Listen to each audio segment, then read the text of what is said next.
ওম নমঃ শিবায়। বন্ধুরা, নিজেকে বিশ্বাস ইউটিউব চ্যানেলে তোমাদের স্বাগত জানাই। নেগেটিভ থট যাদের মধ্যে ঘন ঘন আসতে থাকে, তাদেরকে ছাড়তে চাইছে না, তারা এই নেগেটিভ থট থেকে বেরোতে পারছে না, তাদের জন্য এই ভিডিওগুলি।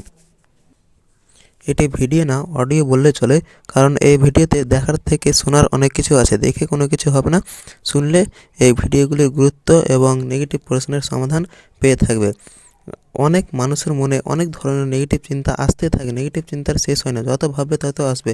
কিন্তু তার মধ্যে কিছু কিছু উদাহরণ দেওয়া হলো এই ভিডিওতে, আমার এই ভিডিওগুলিতে। এই ভিডিওতে যে বিষয় নিয়ে আলোচনা করা হয়েছে সেটা হলো, কোনো একজন ব্যক্তি প্রতিজ্ঞা করে, একটি প্রতিজ্ঞা করে যে একটি করার আর একটি না করার। যদি সে করারটি করতে না পারে, না করারটিকে তাকে ভেঙে দিতে হবে, করতে হবে না। এই বিষয় নিয়ে আজকের এই ভিডিওতে আলোচনা করা হয়েছে।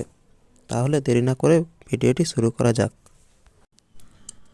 দুইটো কোনো প্রতিজ্ঞা করলে ভগবানের কাছে, একটি করার আর একটি না করার। করারটি করতে পারলে না, আর না করারটি না করলেই হবে। দুটোই প্রতিজ্ঞা, দুটো আলাদা কাজ করে।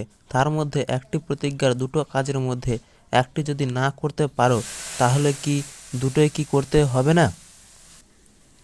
এই ভেবে যে প্রতিজ্ঞা তো ভেঙে গেছে, ভালো কাজটি যেটা করার প্রতিজ্ঞা করেছিলে ভগবানের কাছে, আর অবশ্যই খারাপ কাজটি বা অধর্ম অনুচিত কাজটি না করার প্রতিজ্ঞা করেছিলে। ভগবান কখনোই চায় না অধর্ম বা খারাপ কাজ করুক। সে ভালো কাজ বা ধর্ম পালন করা আর খারাপ কাজ করা বা ধর্ম পালন না করা, এর সাথে প্রতিজ্ঞা করার কোনো সম্পর্ক নেই। প্রতিজ্ঞা ভেঙেও ভালো কাজ বা ধর্ম পালন করা যাবে, আর প্রতিজ্ঞা ভেঙেও বা ভেঙে গেলেও খারাপ কাজ বা অধর্ম পালন করা যাবে না।